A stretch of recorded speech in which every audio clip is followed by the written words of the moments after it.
ചാർജിങ്ങിനിട്ട scooter കത്തി നശിച്ചിട്ടും സ്കൂട്ടറിന്റെ claim നടത്തി നൽകാൻ കമ്പനി തയ്യാറാകുന്നില്ല എന്ന് ഉടമ. ഇടുക്കി സ്വദേശി ചേറാടിയിൽ പ്രിൻസ് ബാബുവാണ് സ്കൂട്ടർ കമ്പനിക്കും ഇൻഷുറൻസ് കമ്പനിക്കുമെതിരെ ആരോപണവുമായി രംഗത്തെത്തിയിരിക്കുന്നത്. മാസം 16-നാണ് ചുരുളിയിലുള്ള സുഹൃത്തിന്റെ വീട്ടിൽ പ്രിൻസ് എത്തുന്നത്. പതിവായി ഇവിടെ എത്തുമ്പോൾ സ്കൂട്ടർ ചാർജ് ചെയ്യാറുണ്ട്. ഇത്തവണയും സ്കൂട്ടർ ചാർജിനിട്ട് ഏതാനും മണിക്കൂറുകൾക്കകം സ്കൂട്ടറിന് തീപിടിക്കുകയായിരുന്നു. തീപിടുത്തത്തിൽ സമീപത്തിരുന്ന വാഷിംഗ് മെഷീൻ, ഉണങ്ങാനിട്ടിരുന്ന തുണികൾ, മറ്റു കാർഷിക ഉൽപ്പന്നങ്ങൾ ഉൾപ്പെടെ കത്തിനശിച്ചു. ലക്ഷങ്ങളുടെ നഷ്ടമാണ് ഈ തീപിടുത്തത്തിലുണ്ടായത്. സംഭവത്തിൽ സ്കൂട്ടറിന്റെ നിർമ്മാതാക്കളായ ഓല കമ്പനിയുമായി ബന്ധപ്പെട്ടുവെങ്കിലും ചാർജിങ്ങിലെ പ്രശ്നമാണ് അപകടത്തിന് കാരണമെന്ന് പറഞ്ഞ് ക്ലെയിം കമ്പനി നിഷേധിച്ചതായി പ്രിൻസ് പറയുന്നു. നമുക്ക് 3 വർഷം അതിന് വാറണ്ടിയുള്ള പുതിയ വണ്ടിയാണത്.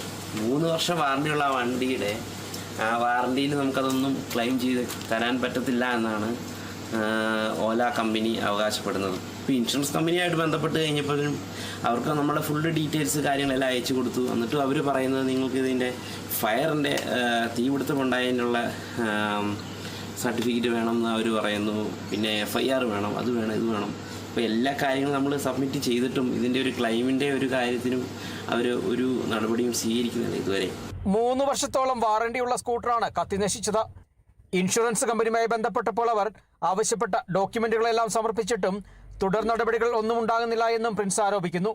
ഇരു കമ്പനികൾക്കെതിരെയും നഷ്ടപരിഹാരത്തിന് നിയമ നടപടിക്ക് പോകാൻ ഒരുങ്ങുകയാണ് ഈ യുവാവ്. അടുത്തിടെയായി ഈ കമ്പനിയുടെ തന്നെ നിരവധി സ്കൂട്ടറുകൾ പല സ്ഥലങ്ങളിലായി കത്തിനശിച്ചിട്ടുണ്ട്. എന്താണ് ഇത്തരത്തിലുള്ള അപകടത്തിന് കാരണമെന്ന് ഇനിയും കമ്പനി വ്യക്തമാക്കിയിട്ടില്ല. Kerala vision news, Idukki.